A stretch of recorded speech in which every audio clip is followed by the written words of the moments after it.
Assalamualaikum warahmatullahi wabarakatuh. Hari ini kita masuk materi yang kedua di mata kuliah studi kelayakan bisnis, di mana pada hari ini kita akan membahas materi mengenai aspek hukum ya dalam studi kelayakan bisnis. Nah, sebelum kita masuk ke materi utama, kita ada sedikit selayang pandang mengenai apa sih studi kelayakan bisnis. Nah, studi kelayakan bisnis ini adalah satu mata kuliah yang memang menjadi ibaratnya saripati untuk mata kuliah sebelumnya yang sudah kalian kontak, di mana tujuan dari mata kuliah ini adalah menciptakan pengusaha atau entrepreneur. Nah, oleh karena itu, mahasiswa STI Pasundan khususnya sesuai dengan visi misi yang sudah ditetapkan oleh Yayasan Pasundan bahwa salah satunya adalah menciptakan entrepreneur, maka oleh karena itu Ibu rekomendasikan untuk kalian supaya mulai dari sekarang merintis apa yang sudah menjadi angan-angan kalian dulu ketika kalian misalnya ingin mendirikan sebuah usaha. Oke, di studi kelayakan bisnis ini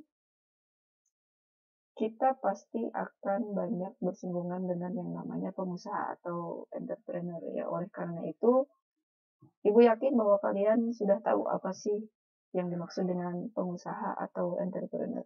Nah, sekedar evaluasi ya, kita lihat saja di sini mengenai apa itu sih pengusaha ya. Di sini ada di kbbiweb.id ya, di mana yang dimaksud dengan pengusaha adalah orang yang mengusahakan perdagangan, industri, dan sebagainya. Atau di sini dikatakan kembali orang yang berusaha dalam bidang perdagangan, saudagar, usahawan. Ya. Nah, untuk istilah kerennya biasanya kita pasti ya sering mendengar istilah entrepreneur ya. Apa sih entrepreneur? Kalau misalnya kalian browsing juga kalian pasti tahu ya. Pasti dapat jawabannya. Nah, kita ambil saja di sini salah satu dari pengertian entrepreneur atau ya siapa sih ini yang menarik ini. Siapakah entrepreneur? Ya, menurut Sumter tahun 1934 sudah sangat lama sekali ya berarti istilah ini digunakan. Nah, menurut Sumter, dia menyatakan bahwa entrepreneur adalah seseorang yang melaksanakan kombinasi-kombinasi baru. Entrepreneur adalah seseorang yang memiliki kemampuan untuk melihat dan mengevaluasi peluang bisnis, memperoleh sumber daya yang diperlukan untuk mengambil keunggulan darinya, dan berinisiatif mengambil tindakan yang tepat untuk menjamin sukses. Ya, jadi kalau dilihat di sini ada beberapa kata yang menjadi benang merah untuk sebutan entrepreneur ya. Yang pertama adalah orang yang punya kemampuan, orang yang mampu melihat peluang, kemudian dia berinisiatif dan mengambil tindakan ya. Itu tadi beberapa benang merah untuk entrepreneur ya. Sedangkan kalau kita misalnya dilihat di sini ya, kalau kita mencari gitu ya, sebetulnya seorang entrepreneur itu punya ciri-ciri nggak sih? Pasti punya ya. Di sini ada banyak sekali ya akademisi yang merangkum ciri-ciri atau karakter seorang entrepreneur ya. Ada yang merangkumnya 5, bahkan ada yang lebih dari 5 ya. Di sini sampai beberapa puluh ya. Kita ambil saja ini ya, yang cukup besar nih dan terbaca. Di sini characteristics of successful entrepreneurs ya. Karakteristik entrepreneur yang sukses. Mereka itu sebetulnya punya ciri-ciri kayak gimana sih? Bisa nggak sih kita ngikutin kayak mereka? Atau bisa nggak sih kita memiliki karakter-karakter seperti itu? Ya, kalau misalnya kita memiliki karakter-karakter ini, insya Allah kita bisa ya secara otomatis masuk ke sini. Tinggal bergerak saja ya, kita sudah bisa masuk ke sini. Successful entrepreneurship. Nah, kita lihat ya di sini. Nah, sambil Ibu baca, kira-kira sifat-sifat ini ada nggak sih di diri kalian ya? Yang pertama adalah self-confidence. Seorang entrepreneur yang sukses itu, mereka punya rasa percaya diri yang tinggi ya. Tapi bukan berarti overconfidence ya. Karena biasanya kalau yang self-confidence-nya bagus, itu mereka punya rasa percaya diri yang memang sesuai dengan tempatnya. Kemudian passion. Passion ini maksudnya adalah dia memang mencintai mencintai dan mengingini ya pekerjaan sebagai entrepreneur ini atau sebagai pengusaha ini. Dia memang suka gitu. Kemudian motivation, dia punya motivasi yang tinggi. Jadi motivasi di sini sangat luas ya. Terutama sekali adalah motivasi untuk merealisasikan apa yang menjadi mimpi-mimpi bisnis yang ada di angan-angannya ya. Sehingga angan-angan tidak menjadi hanya sekadar angan-angan kosong saja, tetapi dia bisa merealisasikannya. Kemudian yang keempat ya, di sini karakteristiknya adalah product knowledge. Dia punya pengetahuan tentang produk yang ingin dijadikan sumber penghasilan bagi dia. Ya, jadi product knowledge di sini artinya adalah pengetahuan tentang produk, yang tentu saja pengetahuan dia tentang produk yang ingin dia geluti adalah pengetahuan yang lebih mendalam ya jika dibandingkan dengan orang-orang yang lain, terutama jika dibandingkan dengan konsumen.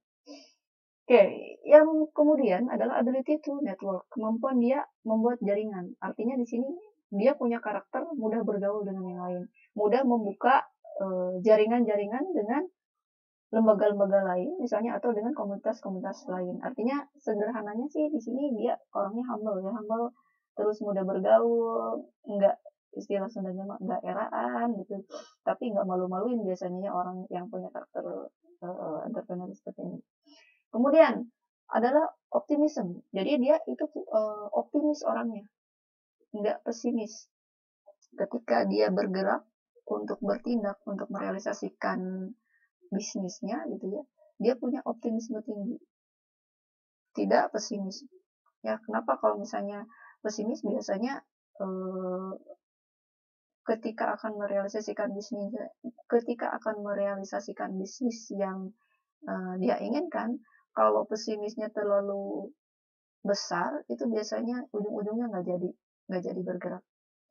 Nah, oleh karena itu optimisme ini jadi karakteristik yang penting ya. Kemudian vision, dia punya visi ketika dia mau membangun usaha. Sebetulnya tujuan dia itu untuk apa sih? Apakah untuk minimal mungkin seperti ini ya? Apakah visinya adalah karena dia pengen menjadi seorang pengusaha itu karena memang udah nggak mau lagi kerja sama orang lain, nggak suka disuruh-suruh orang lain, oleh karena itu dia pengen buat usaha sendiri, jadi dianya merdeka dan bebas gitu ya untuk membangun usahanya sendiri. Atau mungkin untuk yang lain, untuk memenuhi kebutuhan hidup, memenuhi kebutuhan keluarga, atau misalnya ingin lebih memberikan banyak manfaat di warga sekitar. Misalnya dia pengen punya usaha, tetapi usahanya itu harus menggunakan orang-orang yang ada di lingkungan rumahnya. Jadi memberdayakan masyarakat yang ada di lingkungan rumahnya. Lebih jauh lagi kalau misalnya dia punya visi yang lebih besar dari hanya sekedar memberikan manfaat kepada orang-orang di sekitar rumahnya. Misalnya dia pengen punya usaha yang berkembang dengan cepat, yang bisa bukan hanya memberdayakan orang di sekitar rumahnya ya, tetapi bisa memberdayakan misalnya warga Indonesia secara nasional, apalagi secara internasional gitu ya. Dia bisa merekrut orang-orang untuk bekerja untuk dia ya, apalagi di masa pandemi seperti sekarang ini ya. Kemampuan dia untuk berkolaborasi dengan orang lain untuk mendirikan usaha yang sifatnya digital itu potensi sangat besar sekali ya, ketika dia mau misalnya bekerja sama dengan orang-orang yang ada di luar negeri. Kenapa? Karena memang sekarang konsumsi penggunaan internet atau network digital itu sangat tinggi ya di masa pandemi ini. Kemudian goal mindset. Jadi goal mindset artinya dia fokus ya orangnya, fokus dengan tujuan dari pendirian usaha yang ingin dia dirikan. Jadi goal mindset ya, sederhananya sih artinya dia punya fokus ya kepada tujuan usahanya. Kemudian risk taking artinya dia berani mengambil risiko. Nah, risk taking ini menjadi salah satu ciri yang menarik ya untuk seorang entrepreneur. Kenapa? Karena kalau kita misalnya sering lihat-lihat vlog-vlog dari pengusaha-pengusaha luar ya, mereka pada umumnya mereka yang sukses ini, yang cukup ternama gitu, mereka adalah termasuk orang-orang yang berani mengambil resiko tinggi bahkan ya untuk pengusaha-pengusaha yang levelnya tinggi. Dan untuk pengusaha-pengusaha yang masih di startup juga memang mereka punya ya karakteristik risk taking ini gitu. Berani mengambil resiko ya, karena logikanya untuk setiap potensi keuntungan yang bisa kita ambil itu biasanya disertai atau diiringi dengan resiko yang bisa ditimbulkan dari bisnis yang akan kita ambil tersebut ya. Jadi letaknya antara potensi keuntungan dan resiko itu bagaikan dua sisi mata uang yang tidak bisa dipisahkan ya. Semakin besar potensi keuntungannya, biasanya semakin besar resiko yang akan kita dapatkan. Tetapi biasanya resiko yang besar itu lompatan margin keuntungannya sangat tinggi. Contoh sederhananya seperti ini ya. Sekarang kan lagi marak ya pemuda-pemuda atau misalnya ABG-ABG yang bisa bertransaksi secara internasional karena mereka bermain game ya. Dengan akun game mereka bisa menjual akun mereka kepada orang-orang di luar negeri ya. Semakin tinggi level game yang dia punya, level apa ya, semakin tinggi akun dia levelnya, maka semakin tinggi nilai jual yang bisa dia jual ke orang-orang di luar negeri. Nah, resikonya pun tinggi ya, apalagi kalau misalnya contohnya mereka menggunakan method of payment-nya menggunakan PayPal ya, karena penggunaan method of payment ini memang untuk kebanyakan orang Indonesia gitu ya, resiko penggunaan PayPal ini sangat tinggi ya. Contohnya misalnya kalau dia terkena limitasi atau pembatasan, apalagi pembatasan permanen, di mana nanti ketika dia misalnya udah menjual akunnya kepada orang luar negeri, uangnya sudah masuk ke akunnya dia misalnya sebesar $600 misalnya ya, sebesar $600, kalau dia kena limitation itu uangnya akan beku di sana selama 6 bulan. Artinya nanti pas 6 bulan baru bisa diambil. Nah, tetapi memang kalau dia mau menjual akunnya, itu potensi keuntungannya sangat tinggi. Kalian bayangkan $600 dikali dolar yang sekarang gitu ya di PayPal di angka 13.600. Maka sangat tinggi gitu ya keuntungan mereka. Pun padahal gitu ya pekerjaannya bisa dibilang cukup mudah gitu ya. Hanya bermain game, kemudian gamenya dinaikin levelnya. Kalau misalnya customer-nya suka ya dibeli. Lumayan. Dan itu ini ya, testimoni dari seseorang yang memang dia melakukan job seperti itu. Kemudian kreativitas. Kayak yang tadi juga ya sebetulnya. Kreativitas anak-anak muda zaman sekarang gitu ya. Daripada diam di rumah pandemi nggak dapat penghasilan, mereka bermain game. Tetapi dengan bermain game mereka bisa mendapatkan penghasilan yang nominalnya nggak sedikit ya kalau menurut ibu. Kemudian persuasiveness atau kemampuan dia melakukan pendekatan kepada orang lain. Nah, artinya di sini memang untuk seorang entrepreneur dia harus punya kemampuan bersosialisasi yang bagus ya. Jadi kalau misalnya sekarang kita masih berada di wilayah masih malu-malu, kalau kita memang bercita-cita ingin jadi pengusaha, harus dimulai dari sekarang mengurangi malu-malu tersebut ya. Malu sesuai tempatnya saja. Semakin banyak orang yang kita kenal, semakin luas jaringan kita, semakin banyak potensi kita menjual produk atau layanan yang nanti akan kita dirikan atau yang akan kita jual belikan. Kemudian di sini ada decision making. Nah, seorang entrepreneur dia adalah seorang pengambil keputusan ya, dimana biasanya dia mengambil keputusannya itu berdasarkan bukan hanya insting saja, tetapi berdasarkan data dan fakta ya. Kemudian dia juga punya tenacity atau dia punya ketangguhan atau kegigihan ya, pantang menyerah di dalam mendirikan usahanya, atau apa ya, pantang menyerah di dalam merealisasikan apa yang menjadi mimpinya gitu ya. Kemudian money management, dia punya atau memiliki kemampuan mengelola keuangan yang baik ya.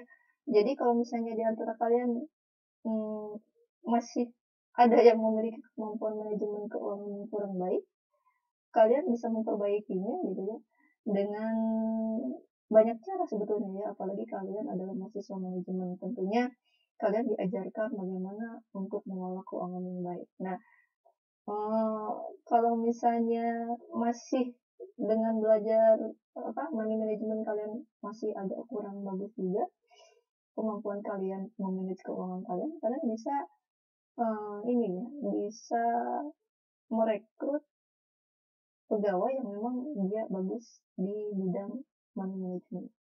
Atau misalnya ada saudara di rumah, kalian pengen buka usaha baru yang enggak langsung besar, bisa kalian memanfaatkan orang-orang di sekitar rumah yang memang mereka punya kompetensi di money management ini.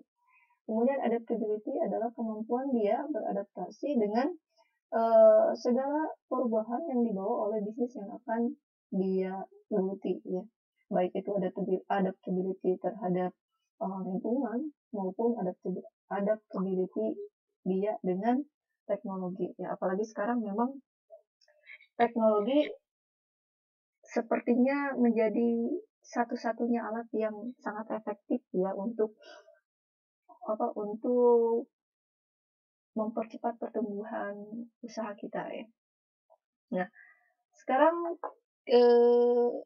kita kembali atau melihat ke sini ya. Ini menarik tadi. Statistiknya tentang ini ya di atas. Data statistik ya. 10 entrepreneur statistik that you need to know in 2021. Jadi 10 statistik entrepreneur, 10 statistik entrepreneur tentang entrepreneurship yang kamu perlu tahu di tahun 2021. Ya, ini berdasarkan statistik ya. Jadi bukan khayalan tetapi memang fenomena nyata ya. Oke, kita lihat di sini ya. Mana ya tadi? Oh, ini. Yang pertama, how many entrepreneurs are there in the world? Ada berapa banyak sih sebetulnya jumlah entrepreneur yang ada di dunia saat ini ya? Karena ini statistiknya tahun 2021 berarti ini sangat up to date ya. Nah, berdasarkan statistik ini, statistik ini berarti berdasarkan penelitian ya.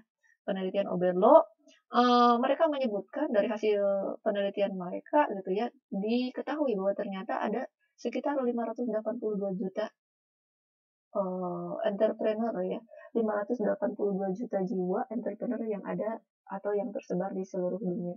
Nah, ini dari Markenblog 2020. Nah, kalau kita bandingkan ya dengan jumlah populasi dunia saat ini yang jumlahnya ini ya, kita lihat dari Worldmeter jumlahnya adalah sebanyak 7.901.263.730 sekitar ya. Ini bergerak naik turun karena ini berdasarkan prediksi yang lahir dan yang mati ya. Jadi berarti kita ada di angka sekitar 7,9 miliar populasi manusia. Ternyata hanya yang jadi entrepreneur itu hanya sebesar 582 juta ya dari 7,9. Kita coba lihat ya sebetulnya berapa persen sih. Oke, kita lihat.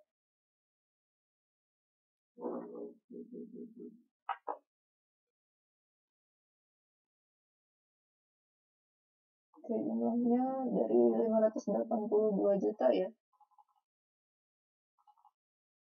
Dibagi jumlah populasi dunia tadi sekitar 7.900.000.000 jutaan ya.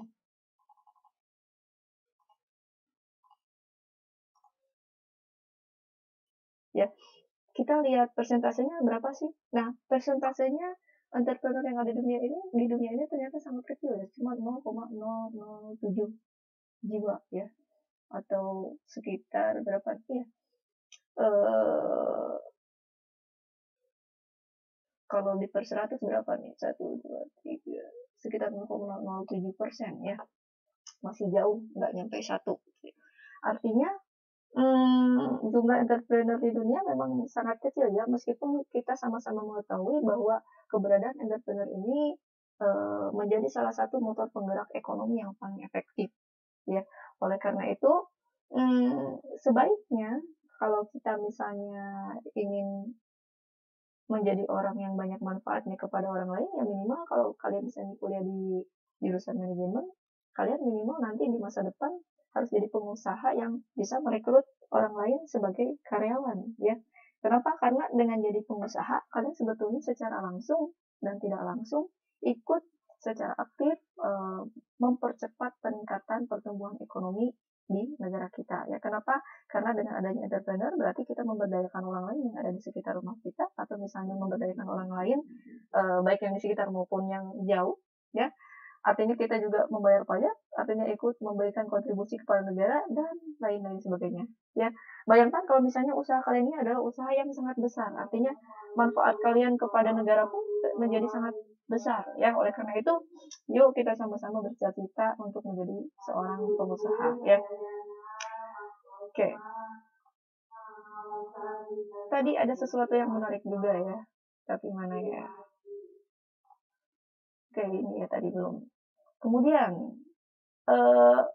ada berapa banyak sih pendatang baru di dunia entrepreneurship yang ada di US, ya. Kalau kita ngambilnya di US dulu. Kenapa? Karena memang US ini kiblatnya hampir segala kiblat untuk setiap bidang kehidupan, ya. Salah satunya di bidang ekonomi.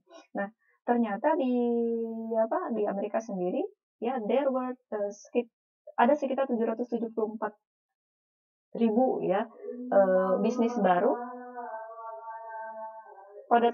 di akhir tahun 2019, kuartal ke-1, ya. Artinya ternyata banyak juga yang kemudian terjun ke bisnis yang baru, di mana bisnis baru ini artinya kan lahir, ya, entrepreneur yang baru, dan angkanya ini cukup banyak.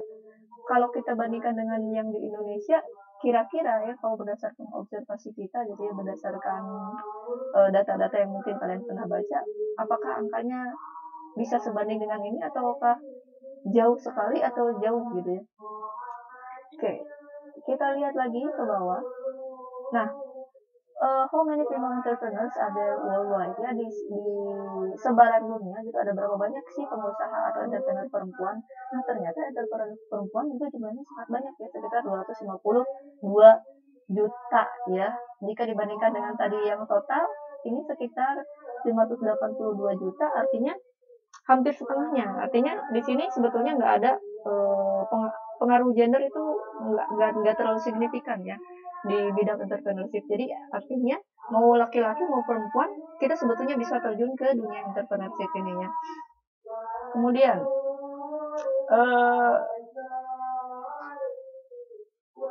berapa persen sih dari entrepreneur yang ada itu mereka menghasilkan keuntungan, ya. Ternyata di sini hitungannya hasilnya sangat menarik, ya. More than 3 in 4, lebih dari 3 sampai 4 itu mereka punya profit 78%, ya. Of US small businesses are currently profitable, ya. Kalian bayangkan ternyata profitnya bisa nyampe 78%, lebih dari 3/4, ya, 3/4. Kemudian kalau di Amerika ternyata Black Entrepreneur Statistic yang ini, ya, entrepreneur dengan ras Afrika Amerika, ya, gitu, jumlahnya cukup banyak, ya, 72%. Dan kemudian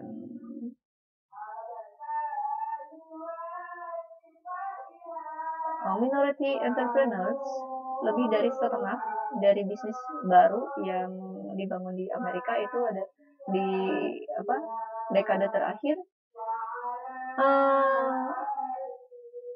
minority owned, ya, dimiliki secara minority, ya. Nah, kemudian entrepreneurship statistik yang membahas tentang motivation to start atau motivasi untuk memulai bisnis baru, di sini adalah sekitar 27%, ya.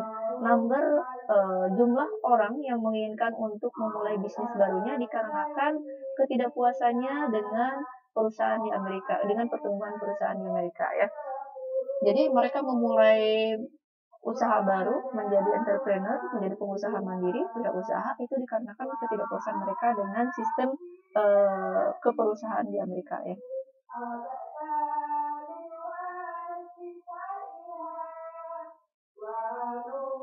Kemudian, how many millionaires are self-made? Berapa banyak sih milioner yang mereka bangun secara mandiri ya? Ternyata angkanya cukup tinggi ya, 67,7%. Ya, jadi kalau kalian pengen jadi milioner ya memang ini salah satu caranya memang dengan menjadi entrepreneur ya, dengan jadi pengusaha. Karena biasanya untuk jadi pengusaha sukses biasanya dimulai dengan usaha kecil dan tak terduga gitu ya. Di dalam prosesnya kita seperti diberikan jalan-jalan yang mudah gitu ya untuk menjadikan usaha kita ini berkembang menjadi lebih cepat. Misalnya kita ketemu orang di bagian apa gitu ya, sehingga bisnis atau usaha kita bisa berkembang dengan cepat. Seperti apa ya? Ketika kita memulai usaha, kalau kita beruntung, biasanya kita dipertemukan dengan orang-orang yang menjadi anak tangga kita menuju kesuksesan. Gitu. Kemudian family based entrepreneurship. Nah, family based entrepreneurship hampir 18,7% ya.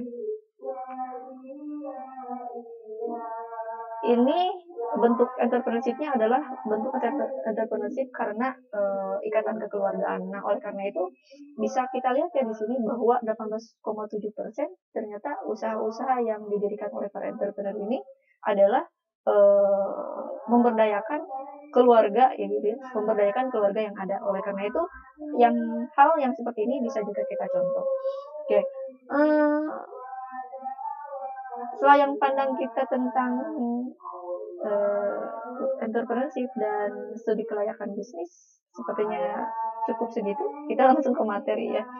Mudah-mudahan tadi yang udah dibahas semakin memotivasi kita untuk mencari ide bisnis yang sesuai dengan passion kita. Kemudian kita bisa segera merealisasikan diri untuk menjadi seorang entrepreneur ya.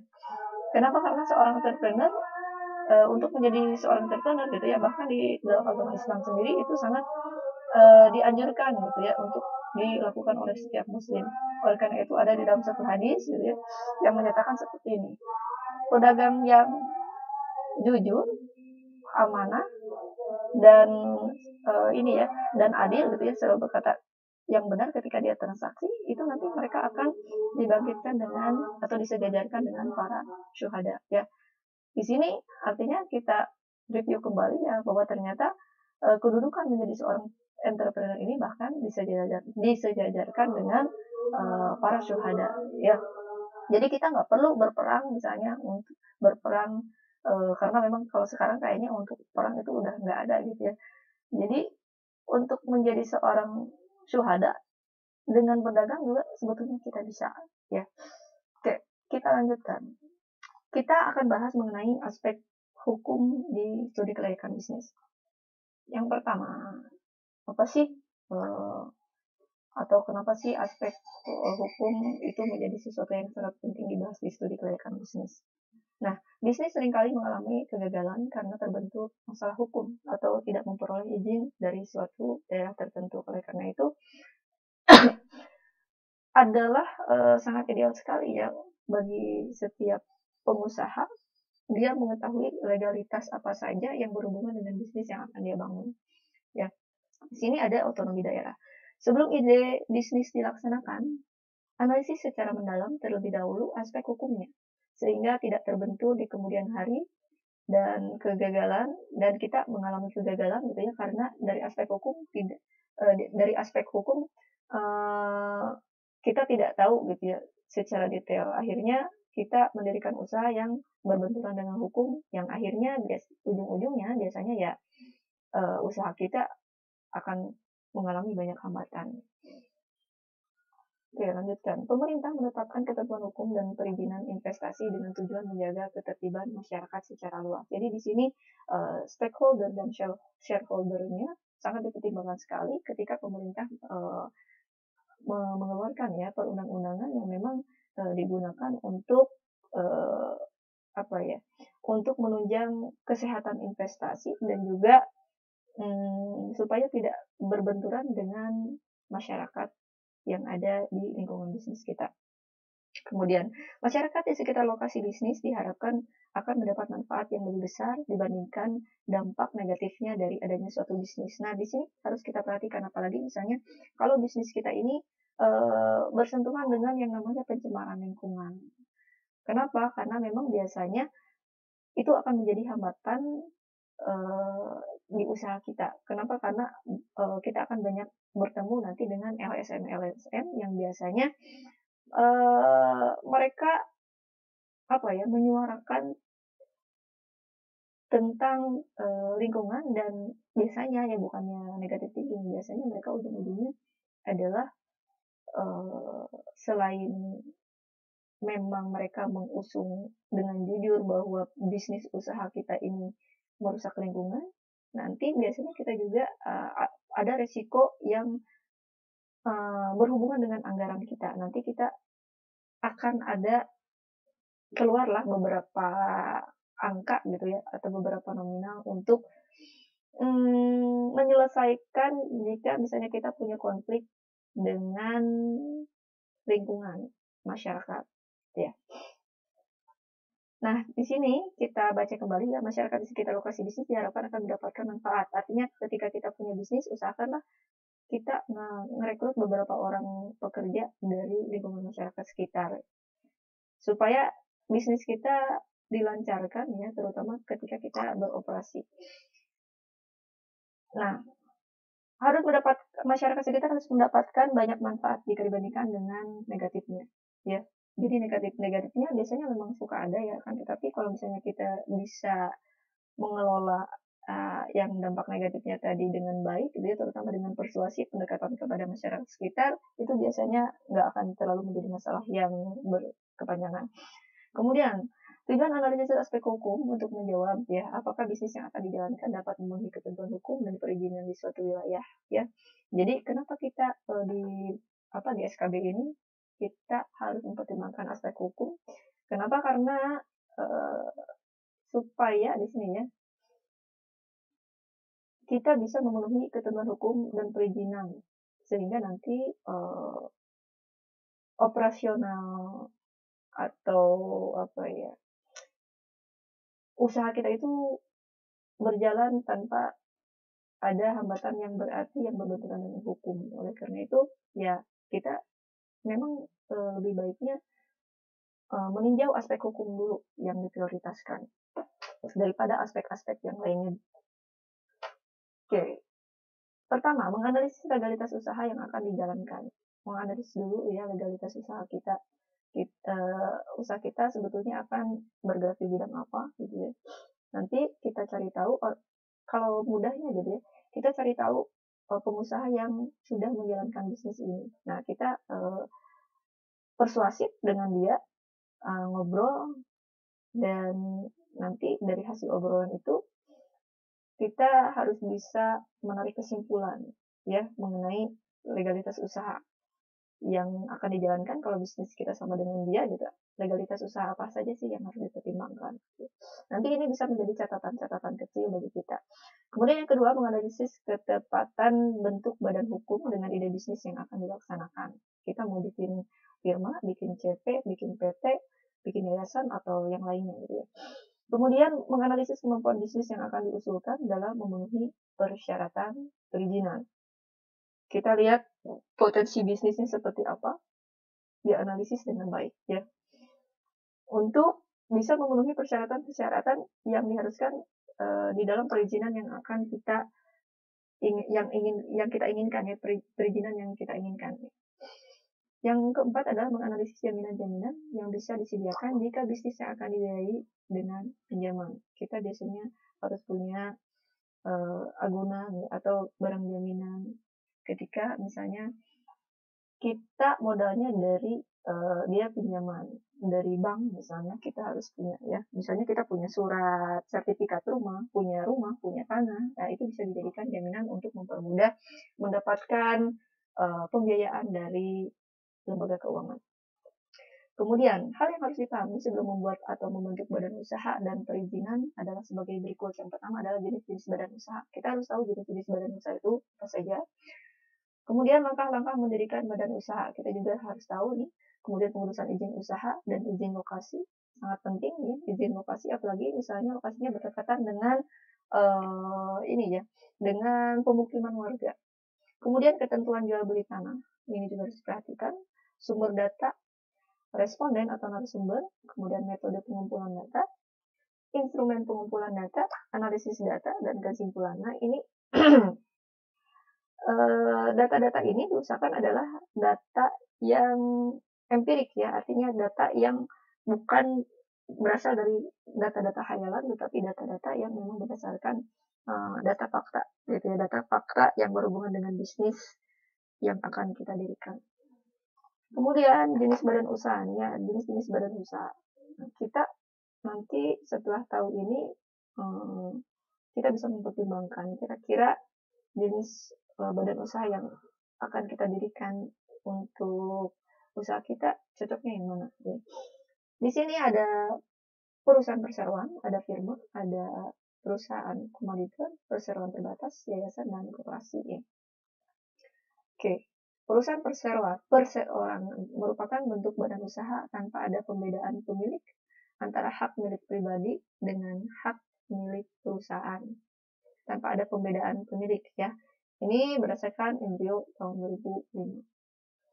Oke, kita lanjutkan. Kelebihannya apa sih perusahaan perseorangan gitu? Dan kekurangannya apa? Yang pertama, kelebihannya adalah memiliki kebebasan dalam bergerak.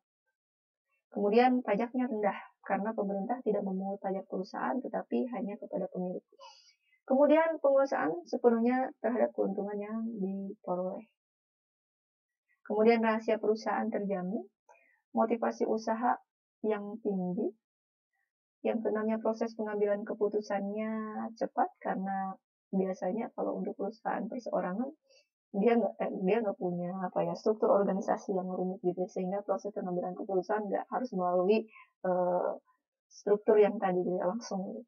Kemudian penanganan aspek hukum minimal ya karena memang misalnya perseorangan. Kekurangannya mengandung tanggung jawab hukum dan keuangan yang tak terbatas karena pengelolaannya bisa dibilang perseorangan ya. Kemudian dua, keterbatasan kemampuan keuangan ya karena biasanya di perusahaan perseorangan ini modalnya juga tidak sebesar di perusahaan-perusahaan besar sehingga mereka punya keterbatasan di keuangan. Kemudian yang ketiga, keterbatasan kemampuan manajerial ya yang namanya usaha perseorangan ya pasti biasanya mereka yang terjun di perusahaan perseorangan ya kemampuan manajerialnya tidak tidak sebaik atau tidak sebagus di perusahaan-perusahaan yang levelnya besar gitu. Yang keempat, kontinuitas kerja karyawan terbatas karena biasanya di perusahaan perseorangan ketika mereka memulai bisnis dan bisnisnya tidak berjalan dengan yang dia impikan gitu ya. Kontinuitas kerja karyawannya bisa saja termnya sangat pendek. Contoh misalnya ya, contoh ini ada pengalaman rekan ibu, dia mendirikan usaha kecil ya, dia merekrut 1 orang, kemudian usahanya itu hanya berjalan kurang lebih di term 6 bulan gitu ya. Term 6 bulan masih bisa menghasilkan gitu, tetapi kesananya jadi tidak berarti gitu, akhirnya ya ditutup.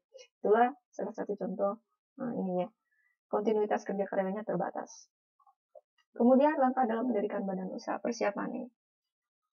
Kelewat ya tadi ini. Menyiapkan KTP pihak yang akan mendirikan perusahaan perseorangan wajib punya KTP. Menentukan calon nama perusahaan, kemudian menentukan tempat kedudukan perusahaan, menentukan maksud dan tujuan yang spesifik dari perusahaan perseorangan tersebut, dan yang terakhir adalah pendaftaran ke notaris. Nah, yang kedua, di sini ada firma, merupakan perserikatan beberapa pengusaha swasta menjadi satu kesatuan untuk mengelola usaha bersama. Ya, ini dari Indrio sama ya, tahun 2005. Jadi, perserikatan beberapa pengusaha.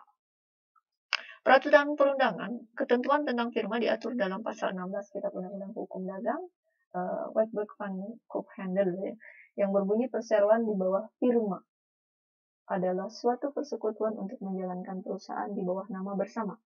Pasal 18 KUU HD menyebutkan bahwa tiap-tiap anggota saling menanggung dan semuanya bertanggung jawab, semua anggotanya. Kemudian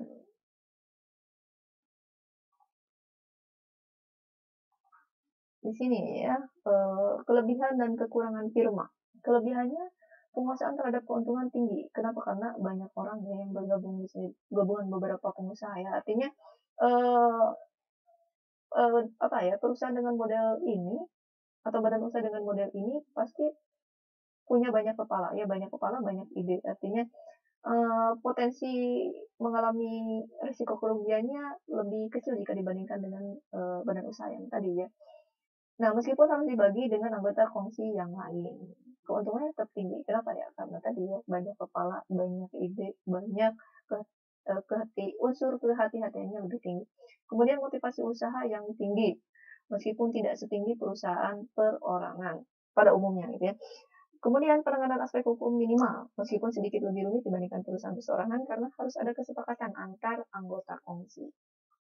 Kekurangannya sering terjadi konflik, betul ya, antar anggota kongsi berkaitan dengan pembagian keuntungan maupun strategi bisnis. Ya, apalagi di sini kalau misalnya terjadi konflik kepentingan, nah ini poin nomor 1 ini bisa menjadi sangat riskan.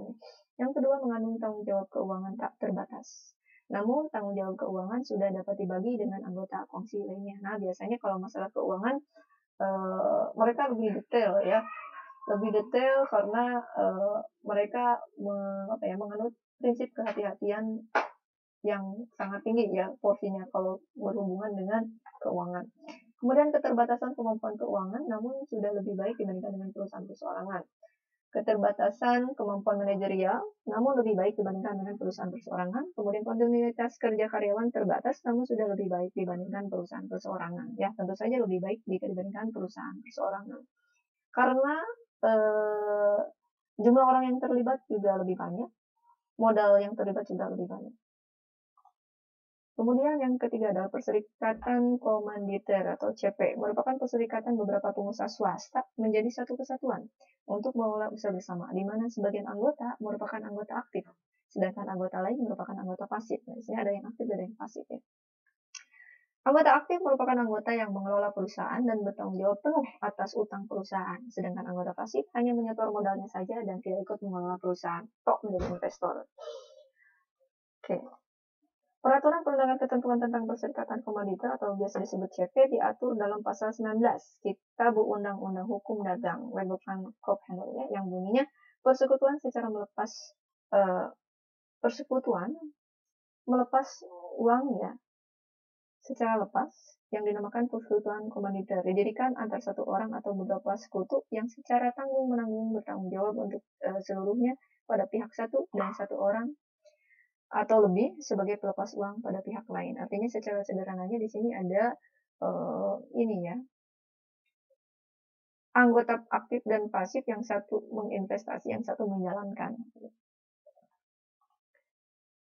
Oke. Selanjutnya, kelebihan dan kekurangannya dari CV, yang satu penguasaan terhadap keuntungan tinggi. Betul ya. Meskipun harus dibagi dengan kongsi yang lain. Motivasi usaha tinggi meskipun tidak setinggi perusahaan perseorangan dan firma ya. Kemudian penanganan aspek hukum minimal meskipun sedikit rumit dibandingkan perusahaan perseorangan ya, atau dibandingkan dengan firma juga ya. Kekurangannya mengandung tanggung jawab keuangan sekutu aktif tak terbatas. Yang aktif tak terbatas meskipun sudah dapat dibagi dengan anggota sekutu aktif lainnya. Kemudian status hukum CV belum badan hukum sehingga sulit untuk mendapat proyek-proyek besar. Kemudian yang ketiga, tidak dapat dengan mudah mengumpulkan modal dari para sekutunya, tidak seperti perseroan terbatas yang dapat mengumpulkan modal dari pemegang saham. Nama CV sering sama antara satu dengan lain karena tidak ada pengecekan dengan nama CV sebelumnya. Oke, di sini ada langkah-langkah mendirikan badan usaha atau CV. Yang pertama adalah persiapan, seperti membuat kesepakatan antara pihak yang akan membentuk perserikatan komanditer, menyiapkan KTP, selalu ada ya kalau menyiapkan KTP untuk setiap badan usaha, menentukan calon nama CV, menentukan kedudukan perusahaan, tempatnya, lokasinya gitu, menentukan yang bertindak sebagai peserta aktif dan pasif, menentukan maksud dan tujuan spesifik dari CV yang didirikan. Yang kedua adalah pendaftaran ke notaris. Kemudian yang ketiga, pendaftaran pada pengadilan setempat. Keempat, surat keterangan domisili. Kelima adalah NPWP CV yang bersangkutan. Nah, ini yang keempat, kita maju ke perseroan terbatas. Pemirsa dari Padat CPR merupakan perserikatan beberapa pengusaha swasta menjadi satu kesatuan untuk mengelola usaha bersama, di mana perusahaan memberikan kesempatan kepada masyarakat luas untuk menyertakan modalnya ke perusahaan dengan cara membeli saham perusahaan. Jadi udah bisa go public ya. Bisa dijual belikan sahamnya ya.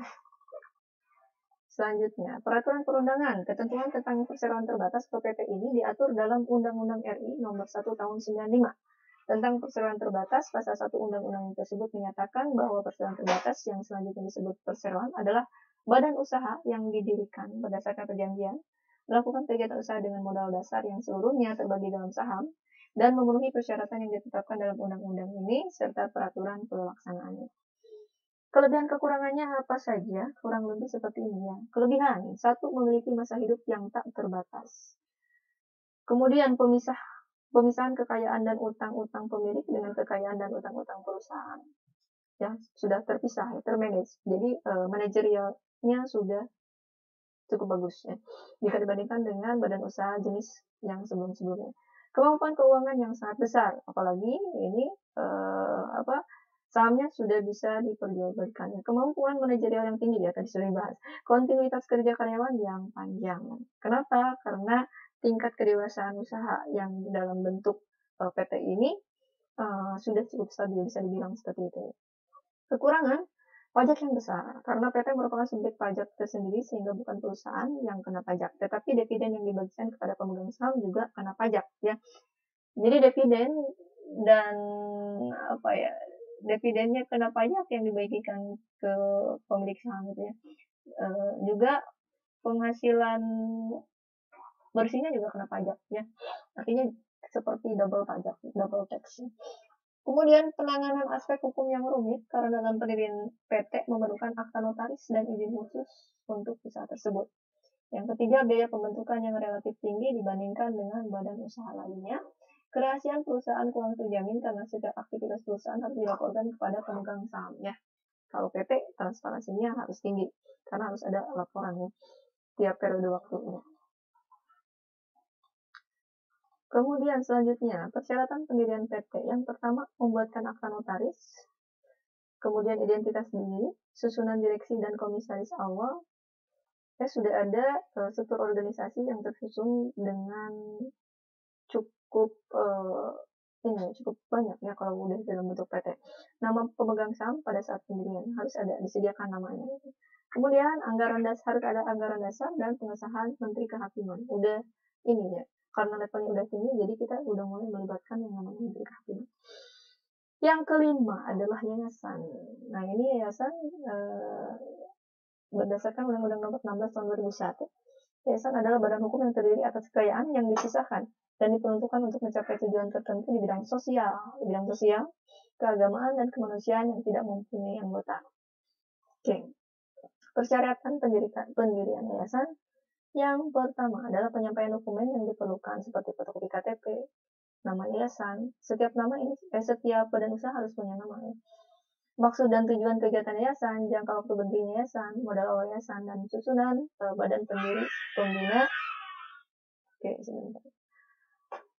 Badan pendiri, pembina, dan badan yayasan. Kemudian penandatanganan akta pendirian yayasan, surat domisili dan NPWP. Oke, yang kelima. Ini ya tadi ya, udah NPWP. Yang kelima, pengesahan badan hukum Kedekumham, salinan akte, NPWP, domisili, bukti pembayaran penerimaan negara bukan pajak, dan bukti pembayaran ya. Bukti pembayaran pengumuman dalam tambahan berita negara gitu ya. Kemudian pengumuman dalam berita negara ini benar. Oh ini kesini.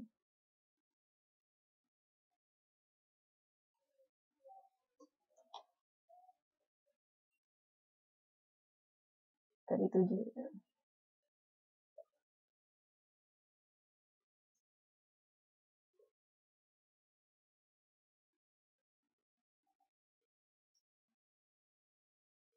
Kemudian pengesahan akta pendirian diberikan dalam jangka waktu paling lama 3 bulan setelah diterima permintaan pengesahan. Kemudian yang ke-8 adalah pengesahan akta pendirian diumumkan dalam BNRI. Badan Negara Republik Indonesia ya. Kita lanjutkan. Selanjutnya badan usaha yang bentuknya koperasi. Di sini koperasi artinya bekerja sama ya. Pengertiannya koperasi menurut pasal 1 ayat 1 Undang-Undang Nomor 25 Tahun 92 tentang perkoperasian ada sebagai berikut. Koperasi adalah badan usaha yang beranggotakan orang-orang atau badan hukum koperasi dengan berlandaskan kegiatannya berdasarkan prinsip koperasi sekaligus sebagai gerakan ekonomi rakyat yang berdasarkan asas kekeluargaan. Nah, langkah pendirian koperasi seperti apa? Kurang lebih seperti ini, detailnya bisa kalian browsing sendiri ya. Intinya seperti ini. Menyelenggarakan rapat pendirian koperasi oleh anggota masyarakat yang menjadi anggotanya. Yang kedua, hasil rapat pembentukan dan akta memuat anggaran dasar koperasi. Yang ketiga, dihadiri oleh perwakilan dari Departemen Koperasi. Yang keempat, para pendiri mengajukan pengesahan kepada pejabat berwenang dengan melampirkan 1 akta pendirian koperasi, berita acara rapat, surat bukti penyetoran modal, dan rencana awal kegiatan. Oke. Kelima, pengesahan akta oleh pejabat berwenang pada masing-masing tingkatan koperasi seperti usaha kecil dan menengah tingkat kabupaten atau kota, usaha menengah primer tingkat provinsi, kemudian usaha besar sekunder adalah di tingkat pusat. Yang keenam, pengesahan penolakan 3 bulan setelah permohonan. Ya. Kemudian yang ketujuh, pengesahan diterima paling lama 3 bulan. Jadi penolakan dan penerimaan itu jangkanya 3 bulan ya, koperasinya diterima atau ditolak. Kemudian pengesahan pendirian diumumkan dalam Berita Negara RI. Nah, di sini ada jenis-jenis perizinan yang biasanya berhubungan dengan pendirian badan usaha. Yang pertama ada izin usaha. Ya, yang harus diperhatikan ketika kita akan buat usaha, ini hal-hal yang ini harus diperhatikan. Izin usahanya harus punya izin lokasi, izin prinsip, izin lokasi ya. Ini 2 kali. Oke. Lewat ya izin pendirian bangunan IMB, izin handle of donasi, SIUP, TDP, izin usaha industri, kemudian izin usaha perluasan, izin reklame, izin usaha jasa konstruksi ya. Ini harus diperhatikan. Selanjutnya di sini kita bahas tentang ketentuan jual beli tanah. Di sini ada keterangan ya, pejabat yang mempunyai wewenang untuk melaksanakan jual beli tanah adalah pejabat pembuat akta tanah atau PPATA. Kepala Badan Pertanahan Nasional untuk wilayah kerja tertentu. Yang pertama, ada PPAT sementara, camat yang diangkat untuk daerah terpencil sebagai PPAT, ya, sebagai pejabat pembuat akta. Kemudian ada yang B adalah PPAT, ya, yang udah bentuk PPAT kalau ini sementara. Notaris yang diangkat berdasarkan SK Kepala Badan Pertanahan Nasional. Nah, ini menyangkut legalitas tanah yang kita jadikan tempat berdirinya usaha kita. Harus betul-betul legal ya tanah yang kita buat, tanah yang kita pakai. Kemudian pengurusan izin prinsip. Biasanya angka-angkanya seperti ini ya. Surat permohonan ditujukan kepada bupati. Kemudian ada proposal perencanaan penanaman modal, ada fotokopi akte pendirian, fotokopi NPWP, KTP, kemudian gambar lokasinya, kemudian surat kuasa bila yang menunjukkan adalah bukan direksi.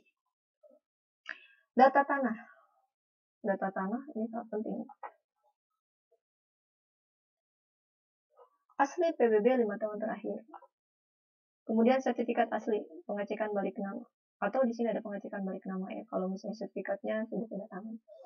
Ada izin mendirikan bangunan, bukti pembayaran rekening, listrik, telepon, dan PAM. Ini nanti harus dilampirkan. Dan hipotek harus ada royak bank yang bersangkutan. Yang kedua, data jual beli perorangan. Ini harus ada juga ya.